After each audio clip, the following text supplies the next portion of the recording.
YouTube,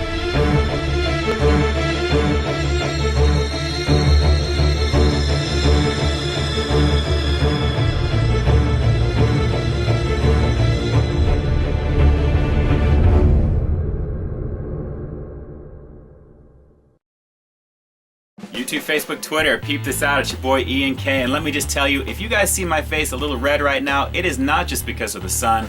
Last night's episode of The Walking Dead, an episode titled Claimed, definitely got my blood pumping. It was an absolutely tense episode from beginning to end.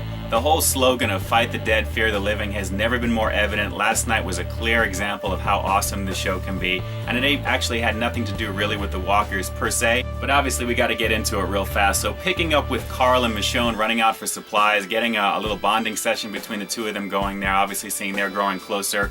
Rick held back. Taking the day off, so to speak. He's just still recovering from all the beatdown that he took at the hands of the governor and that whole situation from the mid-season finale there. But having him wake up and realize, man, I am not alone in this house. People were coming up the steps, watching him dive under that bed right over there and basically hope that he wasn't spotted was absolutely tense. Very, very common tactic that you see in really scary movies in terms of people hiding under the bed and then you see the feet walking in front of the camera right there. Oh my God, are they going to see me? Are they going to see me? That type of thing. But watching what had gone on from that point on till the end of the episode was just an exercise in sheer tension. I mean, it was very, very hard to take your eyes off the screen. It was awesome to see Rick in action trying to very stealthily get out of that house. And when he finally did get out of the house and things were about to go down with Carl and Michonne coming back, we thought something was going to go really, really bad, but things actually happened and they were actually able to get away. But very, very awesome scene. One of my favorite parts of that episode, without a doubt. Carl and Michonne obviously has spent a lot of time bonding with each other. Very, very intense in terms of finding out some of the story elements and the backstory with Michonne in terms of her having a 3-year-old kid at one point, and we're finding out more about little Andre as time goes by. But clearly it really shows how this character has grown and she's really starting to open up and begin to feel again as well. One of the most graphic images of this episode had to have been Michonne happening upon the family in the house that they were trying to clear and find supplies.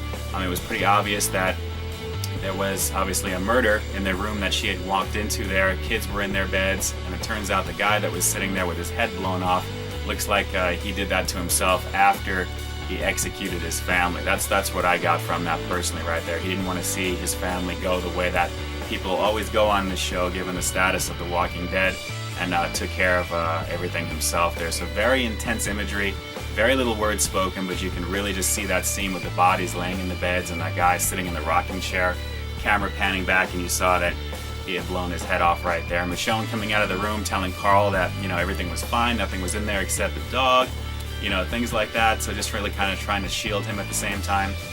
Very intense episode, obviously, there for it. We pick up with Glenn in the back of that truck, and of course the reintroduction of the characters from last week with Abraham Ford, Rosita Espinoza, and Eugene Porter.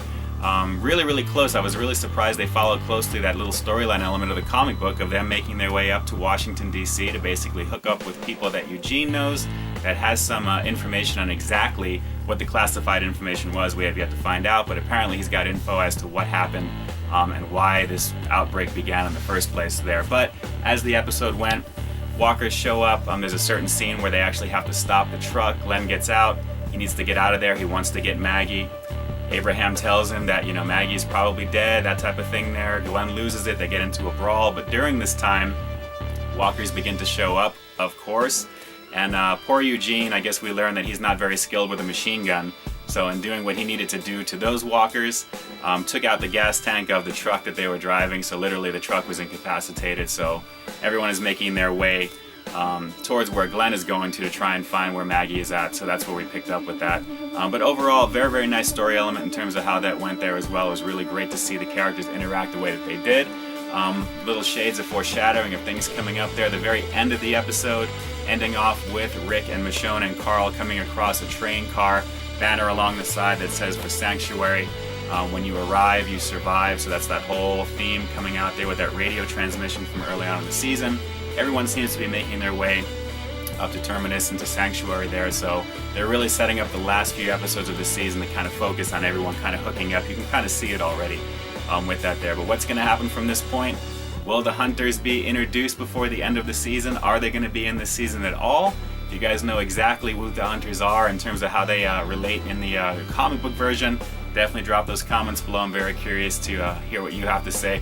I love the episode. I thought it was great. Special effects always is awesome. Really awesome zombie effects. They really move the story along as well.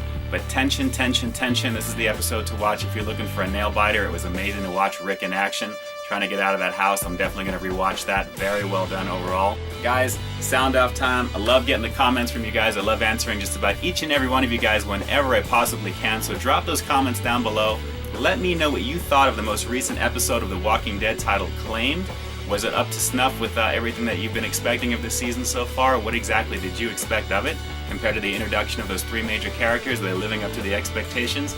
Better yet, are they the exact portrayal of the comic book version that you remember? If you haven't read it yet, definitely run on out there and definitely check it. And guys, if you can give this video a thumbs up, please like, share, and subscribe to Peep This Out. The channel continues to grow daily with new subscribers just about every single day, and I'm loving all the support that I'm getting from you guys. I couldn't do it without you. But please show it to all the peeps that you know. Have them take a look at the content. Aside from the Walking Dead talkbacks that I do every single week that I love to do because I love the show, we've got food reviews, tech reviews, movie reviews. There's all kinds of cool stuff over there, so continue to show that content. Have them take a look there as well. This has been your boy Ian K. We will talk to you next time. Say it with me. Stay frosty.